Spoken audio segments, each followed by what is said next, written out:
2 minutes pour comprendre. Aujourd'hui, grossesse et mal de dos. Alors, je suis avec le professeur Bruno Fautrel. Vous êtes rhumatologue à la Pitié-Salpêtrière.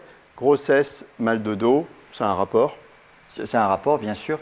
Le fait d'avoir un bébé qui se développe dans le ventre va modifier d'une part la statique de la colonne, le centre de gravité. Donc on va avoir une attitude beaucoup plus lordosée, c'est-à-dire cambrée, que sans la présence de l'utérus et du fœtus.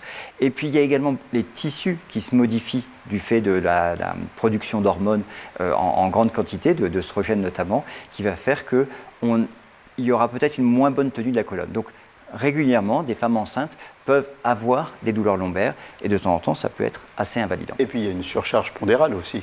Alors, c'est pas tant la surcharge qui nous tire, en fait, c'est ça, qui modifie la posture et qui nous tire. Voilà, c'est plutôt une question de centre de gravité. J'ai un peu de mal à vous expliquer, j'ai jamais été enceinte. Enfin, croyez-moi. Mais vous avez déjà probablement vu des femmes enceintes. Donc, c'est plus pas tant la question du poids, parce que finalement, porter même 10 kilos, on sait le faire. C'est plutôt la question de centre de gravité et d'équilibre général du corps dans l'espace. Alors, qu'est-ce qu'on leur recommande à ces femmes? Alors, le principal problème, c'est que pendant la grossesse, nos prescriptions de médicaments doivent être réduites. Les antalgiques, type paracétamol, sont tout à fait utilisables. Les anti-inflammatoires sont utilisables surtout en début de grossesse, mais après, il faut plutôt les éviter. Donc, on va surtout insister sur des mesures physiques, la chaleur, sur des postures, sur un petit peu de rééducation. Pour une gym adaptée, une gym douce. Exactement, adaptée.